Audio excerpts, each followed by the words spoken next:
Yo, what up, everybody? It's your boy Robacus, and welcome back to Pathfinder Wrath of the Righteous. On the last episode, we actually fought off a bunch of demons that were trying to take over our area, the tavern area. And on this one, I'm going to figure out what I'm supposed to do next because I actually don't remember what I'm supposed to do next. Um, Let us press on. so in that case, I'm either going to do a side quest or actually do our next mission.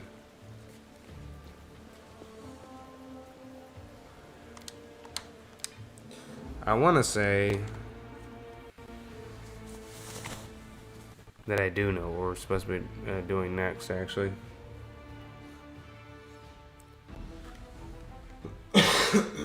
Excuse me, sorry.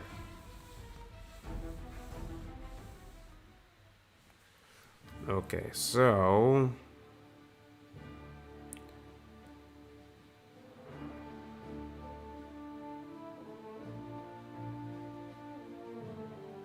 alright, so I think the next thing we need to do is this Blackwing Library because that was like one of the first things we were supposed to do. It's one quest, yeah, I got a random encounter. It's one quest that I've been ignoring for a bit.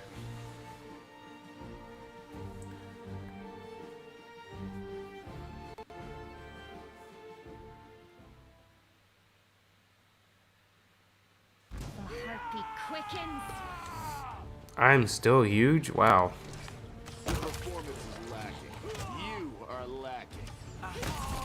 There we go. I will see this through. Well, that was it.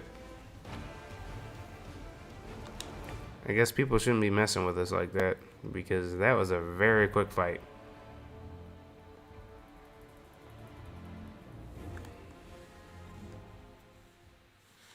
Alright, back to the Blackwing Library.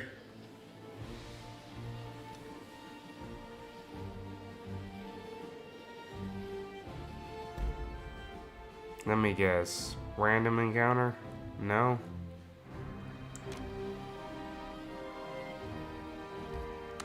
Here we go.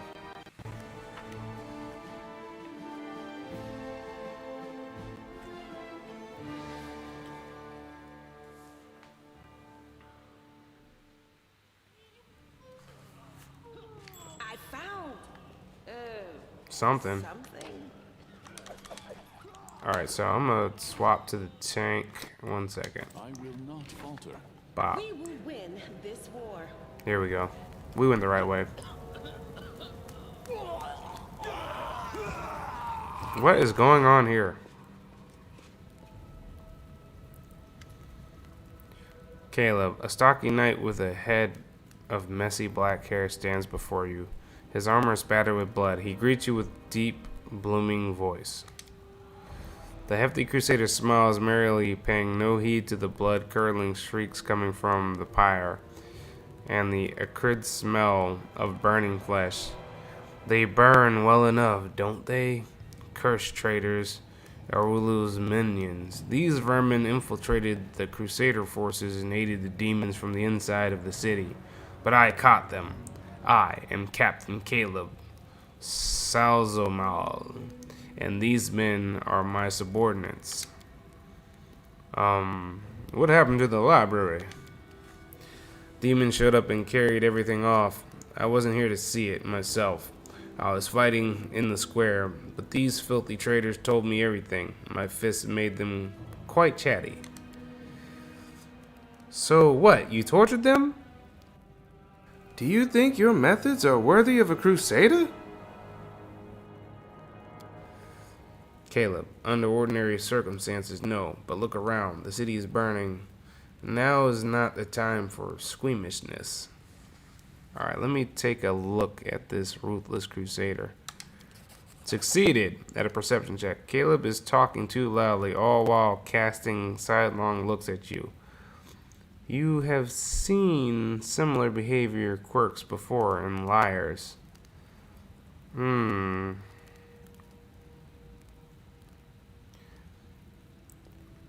Alright, so I'm going to examine the Crusader's armor and symbols on it.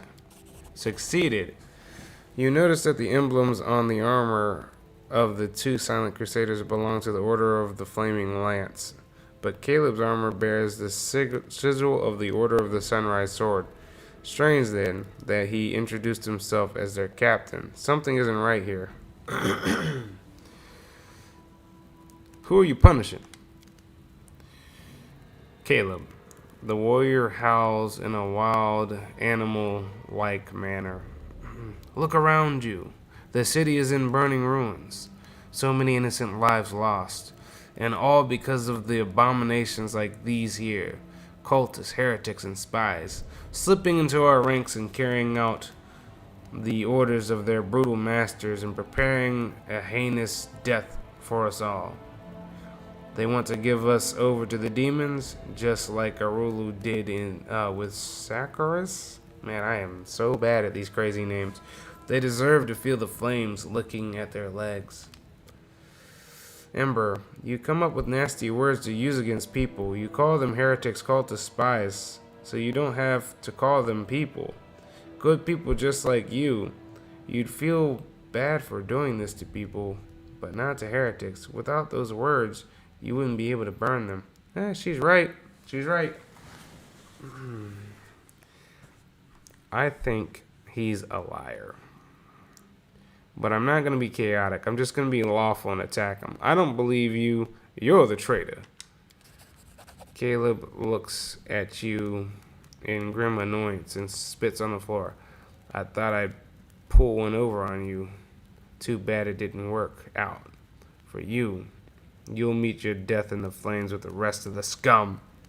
My new masters, the demons will be pleased. I wiped out another couple of crusaders.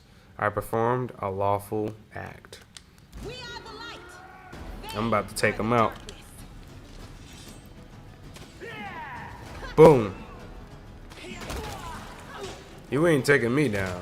I'm Curtis Jackson. Oh, one of them survived.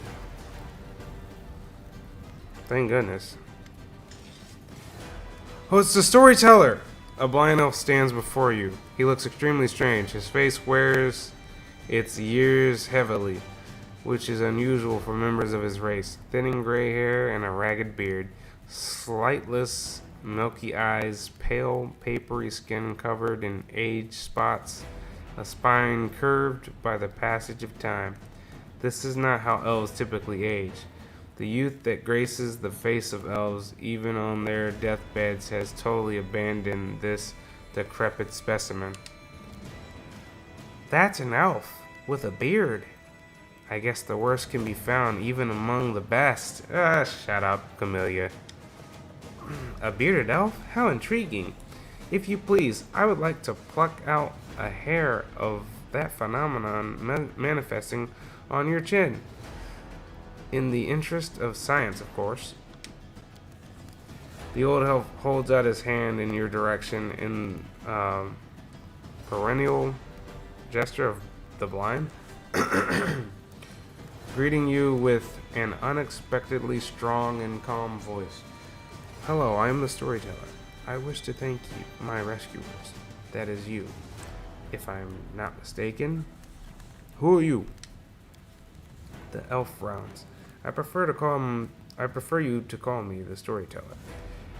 It very accurately describes the sphere of my occupation and interest. In most of the places I have been, I am known by that name. When I was little, my mother and father used to tell me stories, but I have no one to tell me stories now. Sometimes Grandma does in my dreams, but I always forget them in the morning. Can you tell me a story? Storyteller. The corners of the blind elf's mouth slowly creep upwards. For you, I may have a story to tell, but perhaps it is you who has a story for me. Okay. I'm taking you to the Defender's Heart. Please accept my sincere thanks once again, and if I may please, don't rush. I will struggle to keep up with your legs. You want to go to the Defender's Heart now? Yeah, we can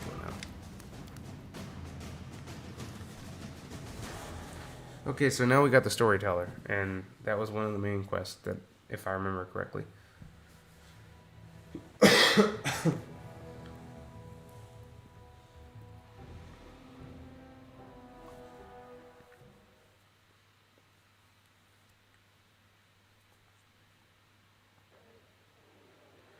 Alright, game autosave. We made it, y'all. Alright, so now we got the storyteller.